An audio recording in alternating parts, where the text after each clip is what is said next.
I'm a big believer in just getting someone to pursue recovery to begin with, because we're not doing anything to do that right now. It's like we're literally starting from scratch, especially in San Francisco, where there's just no reason for anyone to get clean. I mean, you can, if you have $5 right now in San Francisco, you can buy fentanyl on the street. I'm Flindt Andersen, founder of PAIN, Parents and Addicts in Need. I've been in recovery since 2001, and there isn't much I don't know about recovery. And my mission is to constantly tell the truth about addiction, to make the realities of addiction, recovery, and drug culture known, and to drive awareness and advocate change that ultimately saves lives. And I'm Jason LaChance, a certified recovery coach with a passion for speaking with others and sharing their knowledge to help others seek recovery and maintain long-term sobriety. And this is the Don't Hide the Scars podcast, presented by PAIN, Parents and Addicts in Need. Tom Wolf, thank you for joining us on Don't Hide the Scars. What's up, Tom? Thanks for having me. By the way, that was the shortest intro I think he's ever had, ever. Okay, the shortest. Oh, hi, Tom. Well, and there it is. we changed the intro up a little bit. That's why. Okay, all right. You got to forewarn me a little bit on that because I was at the way. No, thank you for joining us. I mean, I followed you for quite a while, especially stuff that you share on Twitter. So it was a must to speak with you. I'm like, boy, where do we start? Mm-hmm. I guess I'm going to go with this area because it's something that Flint's been doing as far as when it comes to policy solutions and really getting the powers that be, so to speak, to understand this thing called addiction and where they're falling incredibly short. Right. Wow. Well, that's a big topic to cover. And, a lot of our problems lie in policy. And what we don't understand is, so nobody knows about drug policy, right? Right. They just kind of hear this term harm reduction, or they hear this term recovery. They don't really know everything that goes into that. They don't understand the intersectionality between drug policy, criminal justice reform, housing policy, homeless policy, and how it all kind of works together or doesn't work together in our case in California. Now everyone's kind of asking those questions. And so we're kind of at an exciting time right now, really in the Western US, because the narrative and the tide is starting to turn towards more pragmatic solutions around addressing the crisis that we're seeing unfolding in our communities. It's not just San Francisco, but it's Fresno, it's Sacramento, it's Portland, Oregon, it's Seattle, Washington, Los Angeles, Denver, Colorado, Albuquerque, New Mexico, Phoenix. You've got thousands and thousands and thousands of people that are struggling with homelessness, and about 8 out of every 10 of them seem to be struggling with addiction or untreated mental illness. And at the same time, you have this massive influx of this new drug, relatively new, illicit fentanyl, right, or fentanyl, right. Which is, which the cartels have figured out how to manufacture in a clandestine lab and mass produce it and smuggle it into the United States. And now, whereas 5 years ago when I was using heroin, it would cost $10 to buy 1/8 of a gram. You can buy 1/10 of a gram of fentanyl, which is 50 to 100 times stronger for $10 on the street. Right. So it's completely changed the drug market, the people selling the drugs, and it's just killing a bunch of people that really should still be here with us, that we could actually save if we actually promoted treatment and recovery and also included some accountability in that. And I've said it from the beginning that accountability is a cornerstone of recovery. It's not the cornerstone, but it is one of the cornerstones of recovery. And we've systematically removed that from our policies in the state and across really the Western US, and you kind of see what's happening. Yeah, absolutely. I want to mention one thing, because you said something that, by the way, everything you said was right on the money, makes perfect sense. But when I look at addiction, and again, look, I'm a recovering opiate addict of 23 years. There's and without sounding arrogant, there's not much I don't know about opiate addiction because I did it all, like yourself. Okay, right. Yeah, but I'm going to go with this for a second. I actually think. And I think it might even have to be split up into two categories here, because we have the homelessness issue. We've got the crime issue that is associated with homelessness.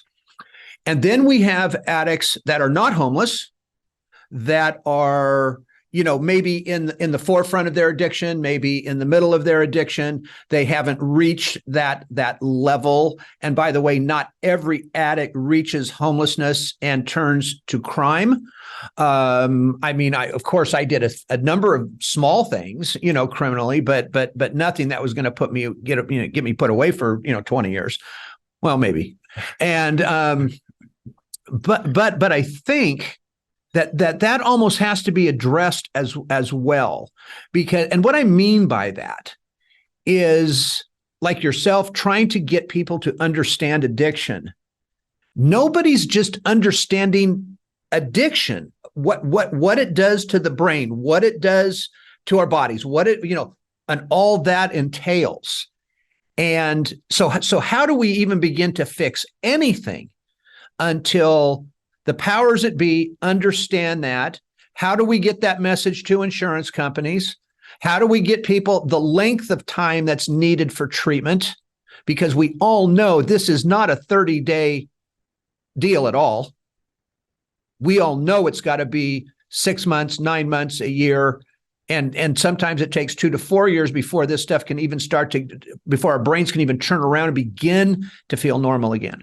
So again, I just thought I would throw that out with that one out there. Do you think? Oh God, do you think we need to we need to explain this into 2 different sections like that? Well, I think, yeah. So you bring up a great point. So it's a lot of it's about education, but it's also about who's telling the politicians and who's telling the policymakers what it is we should be doing. There it is. You hear this term thrown around a lot, evidence-based, right? When we talk about our drug policy.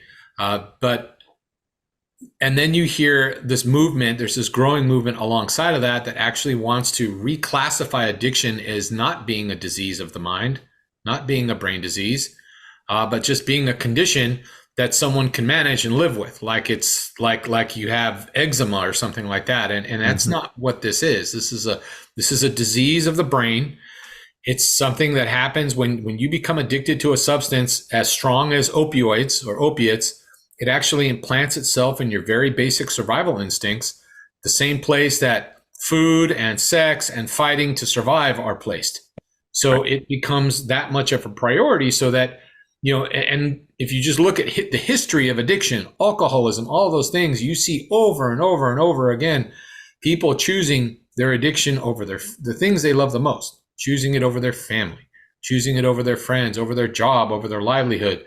And so that voice, or those voices that talk about addiction in that way, have been pushed to the back burner over the last decade or so, and been replaced with this kind of harm reduction approach, which I'm not against harm reduction. There's aspects of harm reduction that do need to be implemented in our drug policy, but there's this kind of more radical harm reduction that gets pushed, downplaying all of that, downplaying the harms that addiction causes to not just the individual, but to the community, to their families and to the communities.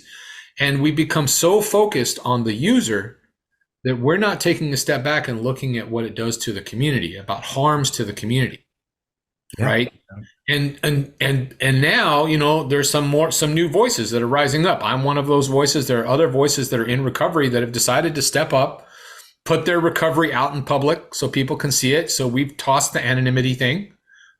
That's just my own personal choice to do that, because I see what's happening and it's wrong. We are enabling people. I mean, I don't care how you want to say it. We're making it so easy for someone to use drugs right now and become addicted to drugs that there's really not a lot of incentive for anyone to get clean. I mean, look, you used heroin, I used heroin. You don't just wake up one morning and be like, oh man, I think today is a good day to go to rehab. Right. No, it's more like, I think today is a good day to go into my wife's purse to see how much money I can take out of it so I can go buy dope. Right. Let's be, we have to be honest about that, right? So there has to be some incentives. And if we don't want to use law enforcement as that incentive, okay, that's fine. Well, then you better replace that infrastructure with an infrastructure that does incentivize people to get clean and to get help. And we have failed to do that. Oh, And yes. now you see this crisis that's just completely, it's like a forest fire out of control. Yeah. And we don't have the tools to fight it. Yeah, that's been one of my biggest things that Flindt knows I get incredibly fired up over. It literally pisses me off to no extent, because the reality is, you know, a lot of people, and I know they think they're doing the right thing, or they want to tell themselves, but you're just leaving people out there to die. That's it. Just plain and simple. If we're not giving them an alternative, like yes, we could all agree the best thing would be sober. So let's take the drugs away, but you're not giving them anywhere else to go and anything to do. So, there's a term that you hear thrown around a lot by proponents, people that support safe injection sites. But, you can't recover if you're dead. You hear that all the time. All the time. Okay. So my answer to them is that, well, you can't recover if there's no place for you to go to recover either. Right. Yep. So if you want to do one thing, you better do another. So if you want to have your safe injection sites, well, you better invest and build a full continuum of care that starts with treatment on demand, detox, residential treatment, transitional housing that's recovery based. And then if you want to stick safe injection sites in there somewhere, we can have that conversation. Look, they talk about Portugal all the time, right? They keep using Portugal as this example. Oh, they decriminalized drugs in 2001, et cetera. Did you know that they decriminalized drugs in 2001, that Portugal didn't open a safe injection site until 2019? Yeah. Yep. So they went 18 years between decriminalization and opening a safe injection site. And in between, they built 63 therapeutic communities throughout their country to actually support treatment and give people a place to go to recover. Right. Yeah. Right. That to me, like, if you want to follow the Portugal model, let's go. We can have safe injection sites in 18 years, and in between, let's build a bunch of therapeutic communities in California and give people an opportunity to get their lives back. New Perceptions North, the premier drug and alcohol treatment and recovery center in Central California. A full continuum of medically supervised, top quality care with programs for detox, inpatient residential treatment with dual diagnosis, intensive outpatient treatment, sober living, support groups, and more. With 50 plus years of combined experience and sobriety, Flindt, Andersen, and Thelma Gatlin Wilson provide adult men and women with the highest caliber of professional health care, treating each client with compassion and respect, and a safe, comfortable environment to begin the process of recovery. To proudly create and sustain a life without addiction, call 559-978-1507 or visit newperceptionsnorth.com. Okay, so Tom, look, what you just said, I agree with everything, 110%. Thank you, by the way, because half the time we feel like we're the only ones here trying to get this message out, to be honest with you, but it starts as small as county-run programs answering their phones. They don't even answer their phones. So you and I both know, Jason knows as well, but if we're seeking treatment, and I don't care what the reason is, we're out of dope, whatever it is, we make that phone call. If we don't get somebody to talk to in about 30 seconds, our ass is down the road. And these county-run programs, they don't, especially after 5 o'clock, nothing gets answered. There's 17 prompts. There's voicemails everywhere that directs you back to another county. It's just a nightmare with this stuff. Now, some programs will not even take people from Thursday to Sunday. Mm-hmm. They'll take a Monday through Thursday evening, but Thursday evening through Sunday, nothing. I own a private treatment center. Our phones are answered 24/7. And if we can't get you into our place, we're going to try to get you into another place, because that's the type of people that we are. We're not going to let you hang out there with your ass hanging out there with no options anywhere. Right. Right. So again, and we're working with a local assemblyman here, Jim Patterson, who we just adore this man, and he's all in this.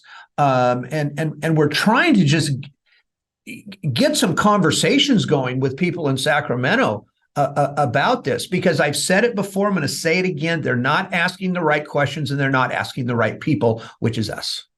That's right. And, there's been a little bit of movement in Sacramento, but not nearly enough.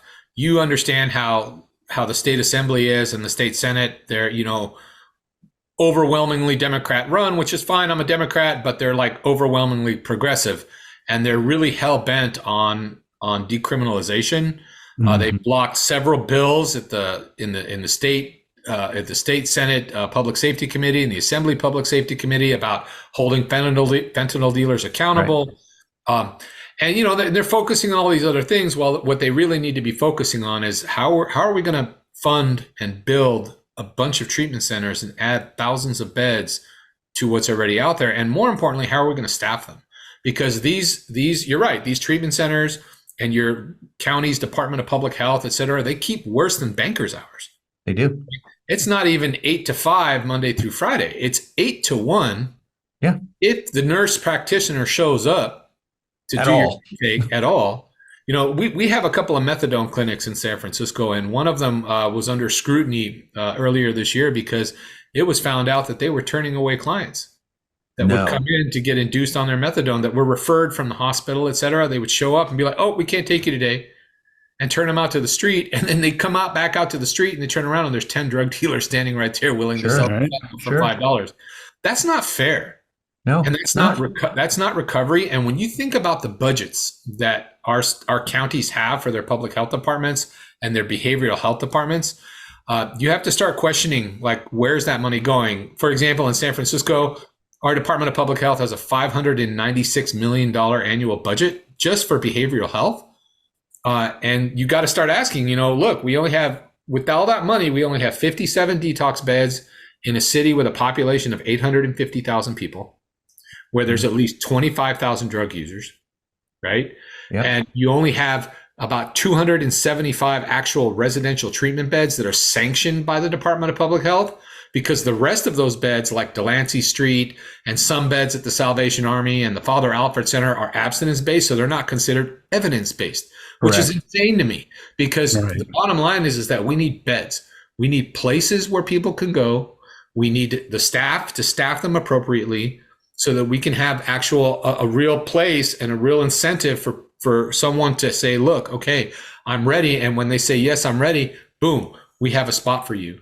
And that's starting in San Francisco. I'm working with the Salvation Army here in San Francisco. We started an initiative called The Way Out, which is the first treatment on demand program in San Francisco, maybe since the 1990s, where you call a number and you can be in a detox bed the same day, and we'll deal with all your paperwork after that. But we're going to get you into that bed first.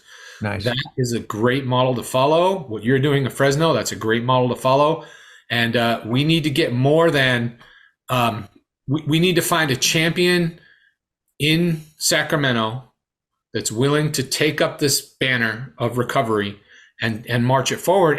And just because of politics, that champion's probably going to have to, it's going to have to be bipartisan. You're going to have a Democrat that's going to be bought into that with Assemblyman Patterson, et cetera, so you can move this forward. Right. Let me ask you this. When I know Delancey Street, they've been around forever, but some of the county programs, do they detox medically? Yeah, so they all do. Okay. And then here's the reality is with fentanyl. Look, I'm a supporter of Matt. That's where harm reduction and I we meet. We diverge in other areas, but we meet there. And that's because when I finally got arrested for my 6th time, and I went to county jail, they I was in deep withdrawal from the heroin and fentanyl because I was already moving over to fentanyl, and they gave me Suboxone in jail, and that really it helped. It worked. Absolutely. And I did it for 5 days, and I haven't touched a drug or a drink since. And so I think that can be effective. And I think that's, any detox that you have, actually, I think it's state law now that you actually have to have, if you want to be licensed as a detox, you have to offer a MAT in your program. And that's smart, because fentanyl is a different beast than heroin. It is. You can't kick it cold turkey. You need help. Right. Well, you don't even want to kick heroin cold turkey. You don't want to kick Vicodin cold turkey. You don't want to kick any opioid cold turkey. And so again, I see the term MAT. Okay, how I'm seeing it everywhere. Sure, our detox center, we detox with Suboxone and a myriad of other medications that our doctor prescribes for our clients. And I am a firm believer in that Suboxone should not be used for more than 2 weeks in any detox, and it's a taper from there. to get them off. Look, if somewhere down the road, if they want to go back on it, then I can't make that call for that person. I just don't agree with it, because my philosophy is what's wrong with abstinence. Because every time we use, whether it's Suboxone or methadone, they're still narcotics. They're still synthetic opioids, and we're still giving a narcotic to a narcotic addict. And so again, are there some people out there that are never going to be able to get off of this stuff? Yes, there are. But why are we giving it to a 25-year-old? Why are we strapping a 25-year-old to? And as well as I was on methadone for 2 years. All right. And I had to get off of it myself because the last thing they wanted to do is take me off of it. And I finally walked in there one day after I got that thing down to where there was no pink in the bottle. Right. And I walked in there and said, you can take your box and your methadone, you can shove it up your ass. I said, because I'm out of here. And the withdrawals from methadone are awful. And the withdrawals from Suboxone are awful. Horrible. There's no question. Right. Yeah. So, I probably don't have quite as strong a feeling about it as you. I'm probably more I'm more flexible with that. Sure. I'm a big believer in just getting someone to pursue recovery to begin with, because we're not doing anything to do that right now. It's like we're literally starting from scratch, especially in San Francisco, where there's just no reason for anyone to get clean. I mean, if you have $5 right now in San Francisco, you can buy fentanyl on the street. Oh yeah. $5. And it's like, so, and no one's going to bother you. Cops aren't going to arrest you. Right. No one's going to mess with you. So why would you get clean? Right. Yeah. Right. Those circumstances. So I'm willing to kind of start all the way back at the beginning just to get someone on that road. And then we can talk about options after that. But I'm with you, man. Look, I'm abstinent. I'm 5 years abstinent. And my life has never been better. There's nothing wrong with abstinence. Abstinence should be the goal. And abstinence used to be the goal of harm reduction. That's what kills me. Is that one of the original goals of harm reduction was to keep you alive in the hopes that you find the miracle of recovery. Yeah. Yep. Somewhere along the line, that got twisted up. Yep. So now it's just about supporting drug users, period. Correct. Yep. And that's not harm reduction, man. That's enabling. So call it what you want, but that's what I call it. Yeah, no, exactly. And I'm going to say this one last thing on methadone and Suboxone. At the minimum, we should be able to tell these people what the potential harm is with those two medications, what the potential long-term health costs can be with those, because there are many. You've got sleep disorder. You've got bowel issues. You've got potential cardiac issues with this. You have psychotic episodes with methadone. I had them all with it. Okay, all four of those I had. And so again, I just want people in. Oh, by the way, let's inform you also, by the way, that if you leave out of town and you forget your methadone, you can't walk into another methadone clinic in another town and get your dose for the day, or if you went to Hawaii or Washington, D.C. or wherever it is. So let's be professional about it. Let's get them the right information so that person has all the information to make that choice. Right. Agreed. Totally agree. If you or a loved one is struggling with addiction, please call PAIN, Parents and Addicts in Need, at 559-579-1551, or visit us online at painnonprofit.org. Follow us on social media on Facebook, Twitter, Instagram, and TikTok at Pain Nonprofit. And please subscribe to the Don't Hide the Scars podcast and share with others wherever you get podcasts and on YouTube. And if you would like to donate to PAIN, Parents and Addicts in Need, please click the link in the description to make your tax-deductible donation today and help us save more lives gripped by addiction. Methadone is... I've seen the long-term effects of people on methadone. You see a lot of people in San Francisco that are hunched over, walking around like bent over, kind of like the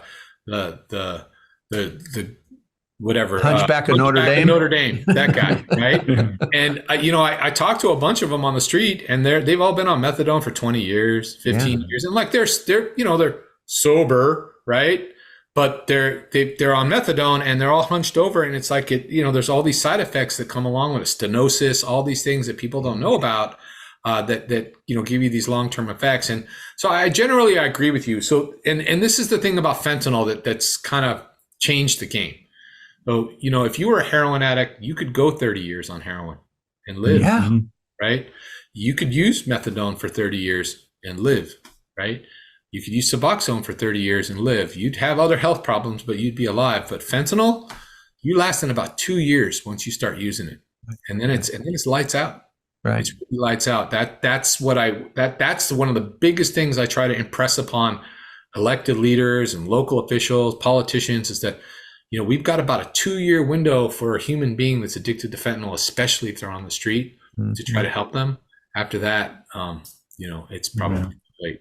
Right. Yeah. Well, and our very own Pam Smith here, who lost her son to an accidental overdose. I mean, how many of this is where it's the kid off at college and he's feeling all the pressure, and somebody said, hey, Xanax is a pretty cool thing to take away that anxiety, and they do the order over Snapchat, and what do they get? A pill laced or primarily or totally fentanyl, and they're gone first time. I'm proud to say that I stand with those parents. I was in Sacramento 2 weeks ago, standing with Matt Capialudo and the drug-induced homicide folks, and they filed a ballot measure to put Alexandra's law on the ballot. Sure. And I was proud to stand with them at their press conference. And I know many of those parents that have struggled with that, the Didiers and Jaime Puerta, and a lot of those parents that have gone through that. And that's one of the most frustrating things to me, is that you've got dealers that are deliberately selling a drug marketed as something else that has fentanyl in it, and people are dying from it, and then nothing happens to that dealer because the war on drugs has failed. Right. Dude, that's at the least, that's manslaughter. At least. If not murder. And so, I'm sorry. It's like, you're going to do that kind of crime, you got to do that kind of time. And those guys need to be held accountable, and we need to send a message that this will no longer be tolerated in our community and in the state of California. So I fully support increasing penalties for fentanyl dealers. Again, fentanyl is a completely different beast, and it's completely changed the game. Yeah, it has. In fact, when we were up there the last time, I've been up there numerous times, and as our own Pam Smith here was telling her story about this, her son, I'm sitting there in the Public Health and Safety Committee, and two things happened. There was Assemblywoman Bonta, who looked over at Pam and said, and I quote, "Oh, Ms. Smith, we grieve with you, but is it really going to do any good to put that drug dealer in jail?" And she might as well have punched Pam right in the teeth, and then Assemblyman, I can't remember, he's from Santa Monica. Anyway, he says, wow, he goes, I just can't believe that every drug dealer is lacing every pill with fentanyl. And I wanted to stand up and say, how stupid are you? Are you, sir, are you not even paying attention to anything that is going on here? Look, that is, and then Bonta wanted to turn it into a race issue. And again, what I wanted to say was, okay, Miss Bonta, you're African American. You have African American children. If an African American drug dealer knowingly sold your child a fentanyl laced oxy or a fentanyl laced Xanax, you wouldn't want that person in prison? Yeah, of course you would. Yeah, I know. It's foul. I'm sorry, it is. I completely reject that kind of thinking. Look, if you're a bartender in a bar and you started putting cyanide in someone's drinks on purpose, shouldn't that bartender go to prison? Great analogy. So what's the difference if the drug dealer knows that the stuff he's selling has fentanyl in it, and then he actually sells it as Xanax? Yeah. Shouldn't he go to prison? Yeah. And they're like, does it, look, there's something to be said for victims' rights, and there's something to be said about justice. Right. Like, look, I don't care if another dealer replaces that guy. That guy isn't going to be out there selling drugs again to another unsuspecting kid and killing them. Mm-hmm. And right. that, it's for me, it's a moral issue too. You bet. I think it's immoral not to hold those guys accountable. It's like, look, we are a nation of laws, and without those laws, we will fall into anarchy. right? Mhm. And I'm not saying that we have to be hardcore with everything. If you want to reform the criminal justice system, knock yourself out, but you better actually build the infrastructure first to support those changes before you just go off and start making all these laws that decriminalize everything. Because I'll tell you what, here's an interesting stat that I use, and people don't think about this, but since 2015, the state of California has reduced the prison population by 70,000 people. In that same time, from 2015 to now, the homeless population in California grew by 70,000 people, almost exactly the same number, right? 70,000. Now, I'm not going to sit here and try to prove a causation between the two, but there's absolutely a correlation. Why? Because someone gets out of prison, you release them with $50 and a bus ticket to the county that you were paroled to, and you get there and there's maybe a halfway house where you get to live for 90 days, and then after that, you're on your own. How many of those guys ended up on the street or reoffending, selling drugs or overdosing, all of those things, right? Because there was no infrastructure to support them, right? So this whole thing to me is kind of hypocritical, and they're just doing it almost like out of guilt rather than actually doing it based in logic. And it's really frustrating. That's what I say all the time. It's just all this stuff is just masking your BS guilt. Yeah. Yeah. You know, there was something else you said. Oh, you know, when it comes to, we talk about this quite often because we deal with a lot of young people here. And again, we're not dealing with young people that are out on the street. We're dealing with young people that still live with mom and dad. They're still going to school. They're still, they're still being kids, but idiot ones. But you know, what's happening and what we're seeing here is, you know, when I hear the term accidental overdose anymore, Tom, a lot of this is not accidental anymore. But when a parent loses a child, and again, God bless them, I will never put myself in their position. I've spent countless hours with numerous parents that have lost kids to this. They seem to go towards, yes, my son or my daughter died of an accidental overdose, when in fact, a lot of these kids are buying fentanyl intentionally. We have the kids to prove it. We have the kids that say it. We have the kids that are selling it, that are saying, no, Flindt, we've got kids that are sitting out under our sign out here at Blackstone and Shaw that says one pill can kill, and they're using fentanyl under the sign and flipping off the sign at the same time. Mm-hmm. You know, the accidental overdose piece of this, at least in my opinion, you know, was a year ago and beyond. Now, I'm not saying there's no more accidental overdoses, because I think a lot of what happens is that's that casual drug user on a Friday or Saturday night that went to go buy, you know, maybe an 8-ball of cocaine or something, and they don't have a fentanyl test strip. And they use the cocaine thinking it's cocaine, and they wind up dead. Or it is that kid that, you know, really didn't understand. Yeah, I think that's a Percocet. I'm going to take that. Yep. But we cannot hide the fact that kids are using fentanyl intentionally. Yep. We had one kid here in town that literally wanted to be the Pablo Escobar of the fentanyl drug trade. And he was damn near there at 18 years of age. Yeah. Scary stuff. It's super scary stuff. And, you know, again, it's just, you know, when people seek out to look, I did my share of experimenting when I was young too. You know, I did cocaine and dropped some acid, and this was the 80s, right? Smoking weed and all that stuff. And, you know, I didn't fall into addiction until I was in my 40s. So it's kind of funny. I had a break in between. Yeah. I had a family and a career and all those things, right? But, you know, back then, like, we always wanted to seek out the best stuff, right? So it's like, oh man, you know, my friend Tim, he found a guy that could give me an 8-ball, and it's supposed to be really pure, you know, and so we'd go and buy it, right? It's the same thing with fentanyl. Yeah. It's like people that were, you know, experimenting with heroin or maybe popping an oxycodone pill, and they're like, oh man, I heard about this new drug fentanyl and it's 50 times stronger. Well, let's go try that because I'm young and I'm invincible and I don't care, right?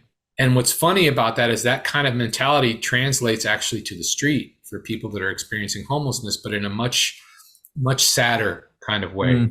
So when I was homeless on the street in 2018, you know, I didn't want to die, but I didn't care if I did. Didn't care, right? Yeah, I didn't care. So, and I'd given up all hope, and that's kind of how it translates, right? So it's like you just kind of give up, and you're like, screw it. If I die, I die. I don't want to die, but if I die, I die. But I got to have this because my addiction is telling me that I've got to have this. And those poor kids that are out there under that sign using fentanyl right now, they're hooked. Yeah. And if they're not hooked, they will be. And once they're hooked, that's it. You can't function on fentanyl. You can't be a functioning addict on fentanyl. Right. Like even when I was using oxycodone, when I was buying pills off the street and I was using 560 milligrams of oxycodone a day, believe it or not, I could still kind of function. Right. But once I switched over to heroin and fentanyl, I couldn't function anymore and I lost everything. Right. So all those other drugs prior have been cut out. It's like fentanyl cut out the middleman. You just go straight to the hard stuff now, right? Right. And, they're using this fent, and that's it. You're done, and before you know it, you will be on the street, or you will be dead. Oh yeah, and there's no question. Because I was going to ask you this. There were times when I prayed for death. Because I was taking the last 2.5 years of my use, and I was taking between 70 and 80 Vicodin every day. Oh. And it was and of course in those days it was so easy to doctor shop. Sure. I had 13 different offices going at one time. But you're right. I didn't care if I died. Didn't want to, had a family and all that sort of stuff. But I'd pray for it. Yeah. People don't and that's the other part of it, that these people don't understand what the addict is going through. And I'm not saying we need every break in the world here. Okay. But it's going to take some time for people to come back from all of this stuff. It is, and it's going to take placing. It's going to take. Look, the way I say it is there's a subset of people on the street that require intervention. So law enforcement's going to have to play a role. There's going to be some folks that are going to have to be placed in a controlled environment in order to detox and start their journey into recovery. And the thing that's really frustrating for me is that the harm reduction folks talk about this need for safe injection sites everywhere. It's going to save lives. It's going to save lives. And regardless of how you feel about that, my position on that is that. So they think that that's going to save lives.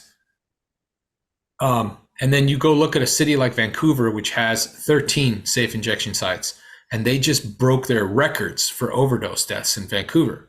So it's clearly not saving lives. That's bullshit. It's not. Right. What we have to do is we have to have interdiction, which means the cops have to go out there, the DEA has to go out there, the U.S. Marshals have to go out there, and we have to make it harder to get high. And at the same time, we have to make it easier to get treatment. That's not a new idea, okay? Yeah, but it's an idea that we threw out with the baby. We threw the baby out with the bathwater. We threw it all out, and we replaced it with just use safely. In 2020, the Department of Public Health in San Francisco ran an ad campaign called No Overdose, KNOW overdose, and it had images of like these homeless dudes sitting on a street, sticking a needle in their arm, smiling, like it was fun. Right. And what's funny is I knew some of the people in those pictures because I used to hang out with them on the street. One of those guys is in prison right now for murder, right? And one of the other people in the picture was a well-known drug dealer on the street. So I'm like, they didn't even do their homework, and they wasted $2 million. Sure, exactly. Yeah, of course. On this ridiculous campaign, right? And through our advocacy, we got all those ads taken down, and they admitted that they made a mistake.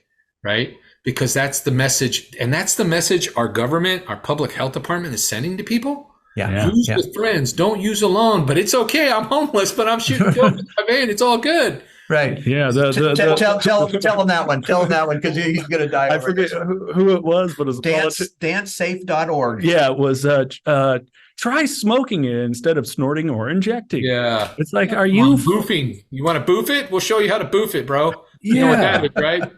Doing it up your butt. So come on. Right. Yeah. It's like, hey, look, I don't want anyone to get hepatitis or HIV either. Sure. But I'd also prefer that they don't die. And let alone when you're talking about these safe injection sites. Oh, by the way, when are they open? 8 to 5. What is the addict going to use that? Not use after 5 and not before 8 a.m. The mistake they're making is that they glamorize the whole damn thing, and they're normalizing it too. And this is a problem that we have in this country. The United States has a love affair with drugs. No question about it. We've been glamorizing drugs since the 80s. I remember listening to Motley Crue in the 80s talking about cocaine and all that stuff. So it's not like in Miami Vice, right? All the cocaine, all the cartels, and all that. So it's been glamorized, right? Yeah. And you listen to a lot of music today. They still talk about using drugs, but I'm starting to notice more and more artists talking about getting sober. Yeah, there's good. a lot of them out there now. Right, a lot of them out there. And so, it's like we have to learn things the hard way in this country for whatever reason. And what's sad is that with fentanyl is it's not giving us time to learn. It's just killing us. Correct. They just released updated numbers for the last 12 months in the United States. 110,000 people died of drug overdose in the U.S. Right. To give you some perspective, in 2013, 10 years ago, it was 17,000 people. Right. So we've lost it's almost grown by a factor of 10. Yeah. Right? Yeah. And we're sitting here screwing around with our drug policy, and our national drug policy is a decade behind. They're still screwing around with pills. Right. They haven't even gotten to dealing with the fentanyl yet.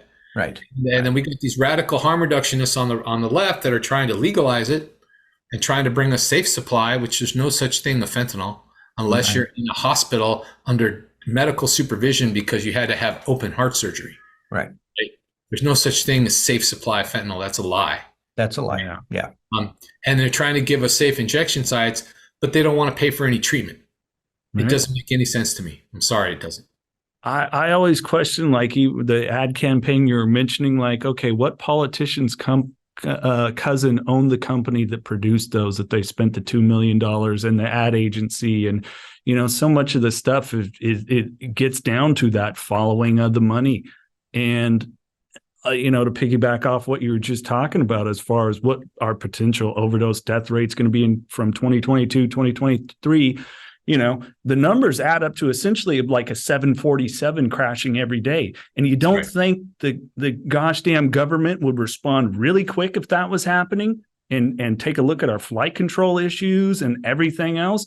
They would, but they're not. And I'm one of those people who's like, they just don't care. It's amazing to me that, look, more people died of drug overdose last year in the United States than died from gun violence and car accidents combined. Okay, combined.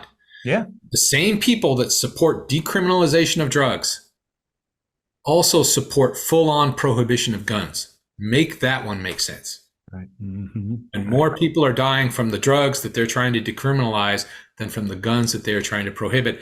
And what's even more hypocritical about all that is that they say that, prohibition has caused all of this and the war on drugs failed, but you want to prohibit firearms, or what? You're going to start prohibiting cars because they kill people? Is that next? I mean, I don't get it. It's like their priorities are so screwed up around drugs because someone told them, and it's our own fault too. The government screwed up in the 90s. They were maybe over draconian in what they did with the crime bill and all that and going after crack. Right. But someone convinced them along the way that, we just need to let people do what they want and body autonomy and all that. And this whole idea of dying with your rights on, I'm sorry, if you're out on the street and you've got abscesses all over your body and you have sepsis, but you won't do anything about it because you got to dose your fentanyl every 2 hours. So you got to stay close to your dealer on the street. Right. You should be intervened upon. Absolutely. Someone needs to come and take you away and get you medical help and start helping you. But the ACLU, I'm sorry to say it. Look, again, I'm a Democrat, but I'm just going to say the ACLU and the harm reduction folks are like, nope, can't do it. You're violating that person's civil liberties. Yeah. And so they leave them out there to die. And that is really unforgivable. And that's immoral and it's un-American. I'm sorry, it is. Yeah, no, it is. And Jason and I earlier were talking about, some of the advocates out there that are actually doing more. I'm talking about, the best way to put this, part-time advocates. This is the topic of the century now. So everybody's kind of jumping on the bandwagon here instead of guys like us that are in this thing every single day and have been in it for, you for 5 years, me for 15 years, Jason for his 4 or 5 years he's been in it, and then they're passing messages along. Look, I'm a Narcan advocate. There's no question about it. I think everybody needs to have it. It needs to be in every school room, just not every school. It needs to be in cabs. It needs to be in buses. It needs to be everywhere, right? Mm-hmm. But it is not a treatment tool. No.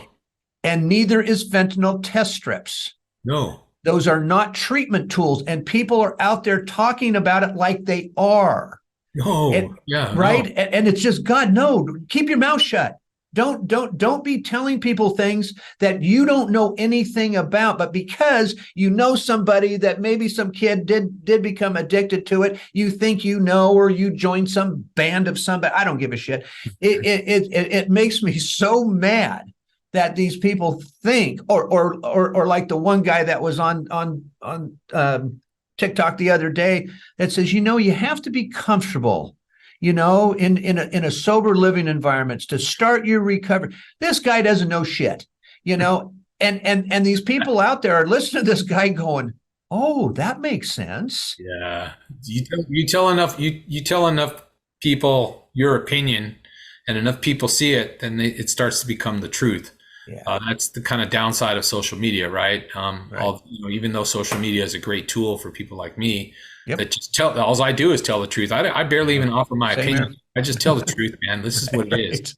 Because I don't give a damn anymore, Tom. I mean, right? We either tell the truth or let's get out of the business. Let's get out of the business. So look, they talk about rigorous honesty in recovery, right? So and sometimes the truth hurts, man, but you got to say it. Gotta say it. Yeah. So look, I'm going to ask you guys a question. What happens when you overdose and you get Narcan and you get brought back? What happens to that person after? Actually, it wipes out all the opioid in your system, and you are well on your way to withdrawal symptoms. Correct. And nowhere to go. Right. So my question is they talk about, we reversed this many overdoses here, that many overdoses there. What was the intervention after the overdose reversal? Mm-hmm. Nothing. Zero. Let me tell you something. So what we've done here, I have it. Like I said, I have a treatment center. We are licensed to detox on an outpatient basis with Suboxone. We have gone to the hospitals and said, we will get an office right across the street from your emergency room. And we will set it up. If that person wants the help, we will come and get them. If they fall within the protocol of it's that time to be able to start the detox with Suboxone, we'll do it. We'll do it. It's been a year and a half and not even a response yet. Oh, man. Is that because of politics? I think I think maybe, but I also think that maybe it has a little bit to do with the mentality of just the system in general. It's slow moving. Everything is slow moving. I don't think they're against it. Yeah. It's just, I just want to say, get off your ass and do it. What do you have to do other than make a phone call to us? Yeah. And that's the thing. It's like, everybody's complaining about how we're at crisis levels, but what's interesting is that all these different service providers, including first responders and hospitals, nobody talks to each other. Everybody seems to be operating in silos, right? There's really crappy tracking, medical tracking. So this is one thing that they do right in Canada and this is because they have universal health care, however you feel about that. But when you walk into it, if you go to Calgary, Alberta, which is a little bit more of a conservative province than Vancouver and British Columbia is, you walk into their safe injection site in downtown Calgary and you have to swipe your medical card. And so your identity comes up and your entire medical history comes up on that screen. And nice. Wherever you go to access any type of medical type of service in all of Canada, you swipe that card, anybody from any provider can see your full history, see what kind of drugs you've been on. You get an idea of how long they've been homeless, what illicit drugs they're using, what else they've been diagnosed with, all of those things. And if we really want to make inroads into this, I know this sounds silly, but we need to work on our data and work on our tracking and make it better. We can't have this stuff of where the way the activists run a safe injection site, you walk in and you can just say your name's John Doe and you can go over there and shoot dope. Right. We need a little bit more information from you. How long have you been using? How old are you? How long have you been homeless? What other medical diagnoses do you have? What other drugs are you taking that can interact with the drug that we're about to supervise you using? All those things, right? But they don't want to do it. Right. They don't, because they're activists, right? And now we're fighting your civil liberties. It's insane to me that they want to run those kinds of sites as an activist operation instead of a clinical operation with doctors and nurses. Exactly. And they lie and they say that, we're running them as a medical operation. Bullshit. There's no nurse there. There's no doctor. Right. Let's be real, and that's why I get so mad at what the guys are doing in New York. They have those 2 supervised injection sites open over there. They're running them as activist operations. There's no medical stuff there. Where's the health? They say, well, you have access to health services. Bro, I'm coming in there to shoot fentanyl. Yeah.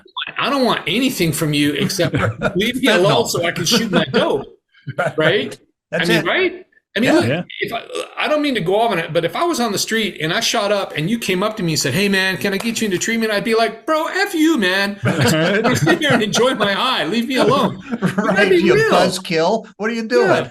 Yeah, what are you doing? So we got to be honest about this stuff. And people don't want to be honest. Doctors don't understand because they're in their offices all day.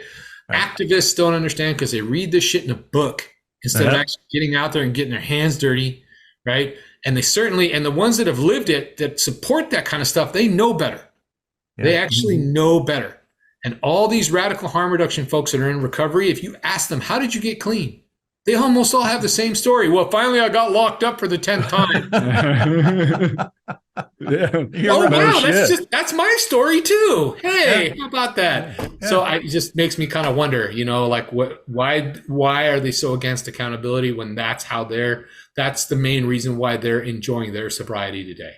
Yeah, I question the damn agenda. I just have to. It's like, exactly what worked for you? Abstinence. Like, why are you trying to? And I'm not saying there's not different pathways to it, because there is. But why are you sitting and completely ever allowing that as an option? Or first, let's try this option. It's baffling. Mind-boggling. What the freaking agenda is of individuals. I'm going to share this with you really quick. Look, I had a conversation with the CEO of the largest addiction treatment provider in San Francisco. She told me, and I quote, there are 17 million people struggling with addiction in the United States, and none of them want to get clean. So we should just support them, unquote. And the thing that kills me about her is that she is a recovering heroin addict that has been clean for 30 years. No. She's clean and abstinent and enjoys abstinence. And she had the nerve to look me in the eye and tell me that. And I just think that that's foul. I'm sorry. It is. It's very hard for me to hear that. Yeah, that's hard for me to hear too, to be honest with you. And I wonder sometimes, because I was listening to Dr. Drew Pinsky talk about it, who's a doctor, but he's also a board certified addiction medicine specialist. And he said the biggest, and quoting him, fucking hold up for people like me is the lawyers that keep the buffering between me talking to the right people. He's one of those people that knows you want help. You want a guy like you, Tom, like Flindt, like a Dr. Drew that really knows, gets us, and has done this forever. Yeah. And, and he doesn't make any I've met Dr. Drew a couple of times, and he's honest about it. He's like, look, we do need a healthcare approach to this, right? Yeah. As you hear the harm reduction folks say, I admit it. Yeah, we do. And we should. And that's the thing that's lacking that we all agree on. Right. There's not enough treatment. There's not enough detox beds. They're not using medically assisted treatment as effective as they could be. Correct. But at the same time, there's no accountability. There's a desire to move away from enforcement. There's a desire to move away from enforcement of cartels that are trafficking and selling drugs on the street. And it's like one doesn't work without the other. And so when you put your finger on that scale and you tip it to the public health approach and take away resources from the law enforcement stuff, all of that just kind of falls over on the other like an avalanche. And the public health approach all of a sudden isn't working. And if it was working, overdose deaths would be down. Yep. But they're not only up, they're way up, right? Despite the millions that we're spending across the state on all the stuff. And why is that? Because we're not actually spending the money in the right place. We're not building out treatment beds. We're not funding, we stopped funding rescue missions. While some of their methods might be kind of old fashioned, they're still beds. Right. We need somewhere where someone can go, and they don't even have that. We stopped funding faith-based organizations to a large degree unless they capitulate to the harm reduction model. We stopped funding organizations like the Union Rescue Mission in LA, which houses over 1,000 homeless families and individuals every single night with one condition. And that condition is that you have to be sober to be there. And you can stay there for free.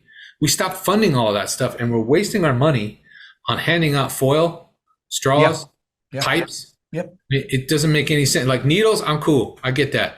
Bloodborne diseases. You can't sit here and tell me that there's any harm reduction in using a foil and a straw, especially when we're talking about fentanyl, which is so strong that it cuts through all those body absorption rates that they talk about when you shoot intravenously versus smoking. And it's just as dangerous as if you stuck a needle in your vein. I just don't care. Yeah. I mean, I just absolutely agree with you. I don't, I'm getting to the point where I was telling Jason earlier, I don't know if we're even going to see much change in my lifetime, and that's frightening. When I hear kids say two things, when I hear them say after they've used fentanyl, I've seen God. And listen to this one. And I never want to not feel like this again. That's a huge problem. That's a huge problem. Humongous problem. You bet.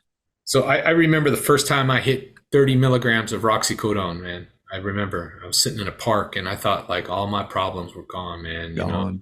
Best, dude, it was a couple weeks after surgery, I'm sitting there chilling in my boot and I'm like, yeah, life is good, And I spent 5 years chasing that high again. And I never found it until I used fentanyl. When I hit fentanyl off a foil, that was the last time that I ever felt that same high. Right. And I just remember waking up 2 hours later in a doorway on the street. And I was lucky, I guess, that I woke up. Yeah. Yeah, you were. That's a very big, that's a really big problem to have, because again, once you get hooked on that, man, it's like, there's no going back. No, there isn't. It's and it's hard to explain to somebody what that feeling is like, and what even still scares me to this day. I've had 35 surgeries in the course of my life.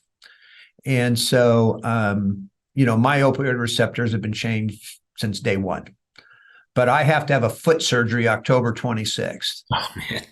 Don't do it, man. That's what got me addicted. Don't do it. I'm just kidding. No, I got to do it because I play golf and my golf game's being affected now. So, but my wife and I, we have a plan for everything. I mean, it's my doctors know. My wife is one of those that she will. I don't even know. They may give me like 10 pills or something, and she will be standing there with a cup after 44 years of marriage. She's going to be standing there with a cup, and if she even thinks that I have finagled more pills somewhere, she's going to say, pee in the cup, because if I ever pee dirty again, my ass is out. I mean, she will never, ever, ever go through what she went through before.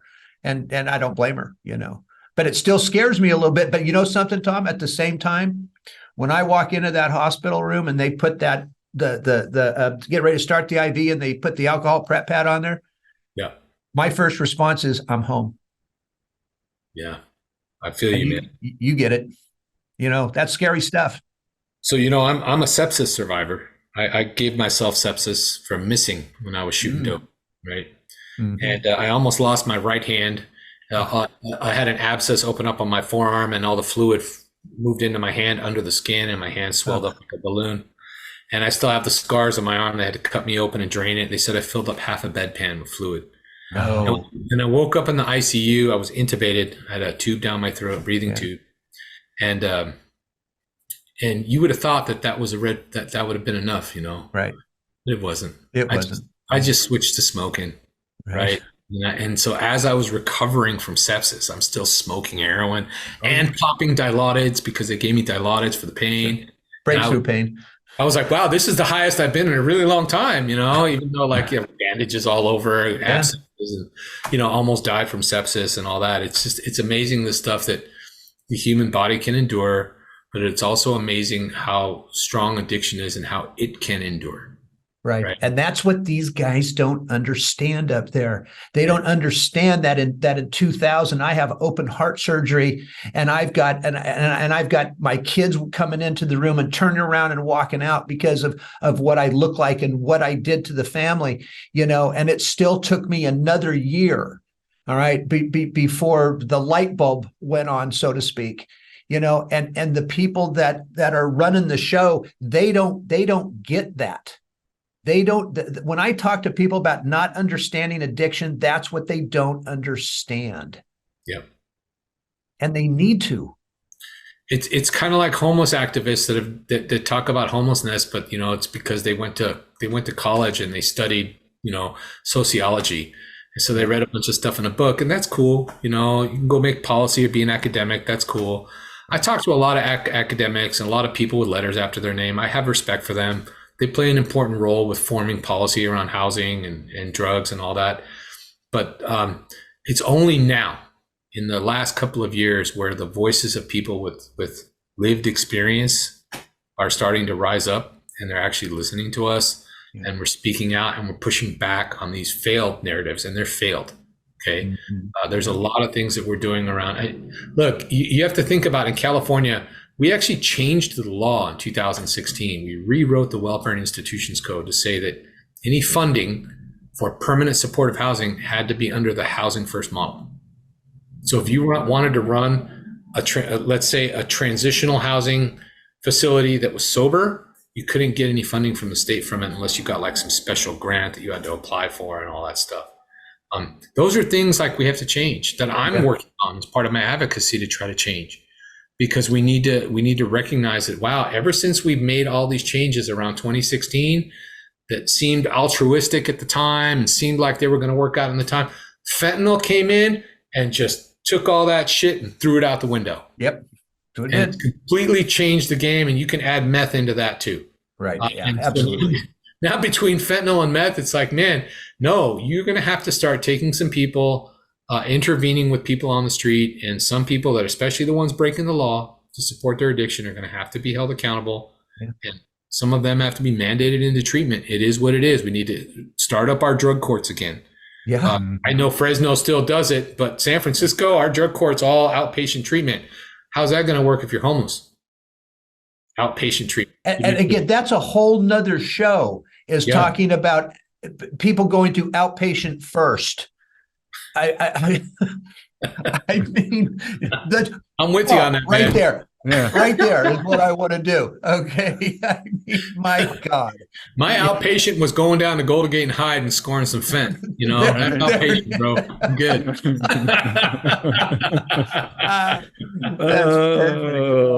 That's good perfect. Lord. Yeah. I mean, I'm primarily alcoholic, Tom, and I've had people ask me, like, did you go to rehab? I said, no. And I'm very fortunate that I didn't have any detox issues. But boy, if I had the shakes, like I've known some people that it's like, yeah, just sitting here hitting a 12-step meeting ain't going to work for you. Yeah. And I think they lump it all in like, well, I have a buddy who's an alcoholic and 12-step meetings work. Well, then you can just send them somewhere during the day. It's like, no, it doesn't work. Doesn't work. It's not going to work. Look, however you find your path to recovery, I don't really care, so long as you're making that effort. But I just feel like that we've underfunded and understaffed and underplayed the importance of residential treatment in all of this. Yep. And that's the biggest thing that's missing in all of this. It's like we just have decided that we're going to downplay addiction because of harm reduction. And we're going to just say that the problem here is that we don't have enough housing. Well, duh, we all kind of know that there's a housing shortage across the country, especially out here on the West Coast. But to take someone who's been homeless, that's homeless on the street, that's living in a tent, let's say for the last year, that's smoking fentanyl 8 times a day, and tell them, oh, hey, we're going to go put you in this hotel over here and wash your hands, check the box, we housed you. That's a death sentence for that person. Yep. Because now you've isolated a drug addict, which is the most dangerous thing you can do to a drug addict, is isolate them. Right. With Exactly. A buddy of ours in Arizona said that the hotels they've done that with, they've just turned into a shooting gallery. That's all it's become. It's just he talked to one homeless person, said, yeah, now it's just easier for me to get my drugs because the guy's living 2 doors down from me. Well, in San Francisco, they just released the overdose death numbers yesterday for August. And we had 84 people die of drug overdose in San Francisco County, right? 70% of them happened at a fixed address. And most of them inside permanent supportive housing. And one day in the month of August, 13 people died in one day of drug overdose in San Francisco. And you said 70% were in a fixed housing or fixed address? We're at a fixed address. And most of them were sprinkled throughout permanent supportive housing in San Francisco. So, when they talk about housing with wraparound services, you need to start questioning those wraparound services quick style, because the same thing's happening in LA. During the pandemic, 5% of everyone we put in a shelter-in-place hotel, a SIP hotel, died of drug overdose in San Francisco. These are stats that don't get shared, that we need to share. Right now in San Francisco, between 4 and 5% of everyone that gets placed in an SRO in San Francisco dies of drug overdose right now. That's not housing first, that's housing death. So they either need to beef up the services, the wraparound services, and I say that in quotation marks because I worked as a case manager in permanent supportive housing as my first job out of rehab. Man, there were 3 case managers for 105 people. How can we offer adequate wraparound services with that kind of ratio, right? Right. Some places only have 1 case manager for 60 people, and in an old hotel where the room is 180 square feet with no kitchen and no bathroom in the room, and they expect people to thrive in that environment and stabilize in that environment where everybody around you is shooting dope. I don't think so. I just don't get it. I want to say this too, and I know we're going a little bit over time here, but a couple of things. When it comes to private treatment, one of the reasons why I really believe that we don't have enough is the restrictions, the licensing, the amount of red tape that we in the private sector have to go through in order to open a private treatment facility is beyond what anybody could even try to understand. Yep. I tell Jason, I wake up three mornings a week with a pit in my stomach, because of everything that's coming down the pike at us. Surprise. And again, this is all part of it, but, surprise inspections, which we don't really ever worry about, but I mean, to have a place that's not over the top, we're not overlooking the fucking beach. Okay. We're not horseback riding. We're not doing those things. It's a very nice facility. we got 20 some odd employees. You start looking at California payroll tax, you start looking at food, you start looking at mortgage, you start looking at doctor's fees, therapist fees, counselor's fees, just the regular staff, just the detox tech, and everything else that goes with it, the insurances and blah, blah, blah. It's like, whoa, how are we even going to get more private treatment centers? Because it's a chore. It takes millions of dollars to get one of these things started. And then the time frame that it takes for the state to come in to even do a walkthrough, to even give you your certification and all the sub-certifications you have to go along with it. My God, I mean, it's enough to drive you. We opened ours we started it in 19, then COVID hit. We still weren't open yet because we were still, adding to the thing and figuring things out. And so because COVID hit, that dragged us back a year and a half. You should have seen us trying to get the state. We couldn't get the state out to the place. They refused to come out. So it backed us. And by the way, that entire year and a half, the money train is rolling. The money train is rolling. And then to get insurances involved and the amount of time it takes to have an insurance, to be able to take insurances, PPOs. And by the way, the amount of time it takes to even get Medicare accepted, so we can take Medi-Cal rather, we're still working on it. So what's funny about that? So two things about that. So one, glad you brought up the Medi-Cal thing and Medicare, because that's become a big barrier for speeding up people, getting them into treatment. So right now in San Francisco, which, San Francisco is supposed to have treatment on demand since 2008. They passed the actual proposition, a ballot proposition, to order treatment on demand since 2008. And it's only now that the Salvation Army is even doing a pilot of it in 2023. And it had to be the Salvation Army that did it, not one of the other orgs out here doing it, which is, I think is cool. It's like a double-edged sword with the Medi-Cal, because the Medi-Cal's brought in a ton of revenue for a lot of these rehabs, which is great because then it helps you expand and operate and gives you more beds and all that stuff. but then you also become beholden to Medi-Cal, and that you have to Sure. wait to get those approvals for your billing, approvals for your intakes, and that delays you bringing patients inside off the street. And then every day that you're delaying, there's a potential for someone to overdose and die that was maybe waiting for that bed. Yep. Which is really frustrating. So I would love to see the state try to streamline that. I think that that's still quite a ways off, and that leads me to the next big thing is that people don't understand the timeframes. They don't understand the timeframes on permanent supportive housing, on housing the homeless. They don't understand the timeframes on drugs and rehab. So, they keep saying, well, we need to build all this housing. Did you know, LA was supposed to build 100,000 units in 5 years starting in 2015. When the 5 years was up, they built 900 units of housing, right? With the money that this bond measure gave them, right? It takes years. There's people that have been on a waiting list in San Francisco for 3 years for permanent supportive housing. 3 years. Wow. It takes anywhere from 7 to 48 days to access a treatment bed in San Francisco. And they actually froze the intakes for their detox beds because they allegedly had a COVID outbreak, right?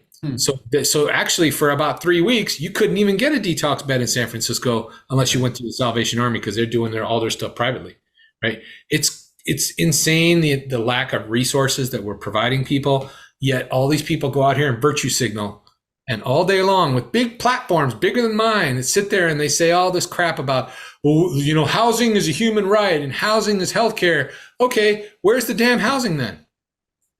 Right? Where is it? Where's the housing for the homeless? Who's been in charge all this time? Right? When's the last Republican governor that we had in California? Schwarzenegger. Yeah. 2010. Right? Yeah. I mean, it's like, come on, who's been running the show? Where's the housing?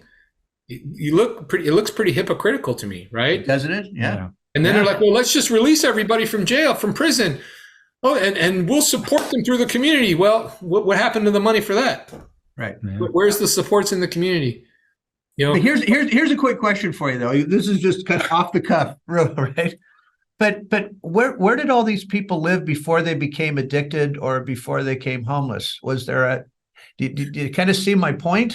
They had to live somewhere. Where's their houses? Why can't those things be reused? I mean, I don't know. I'm just saying.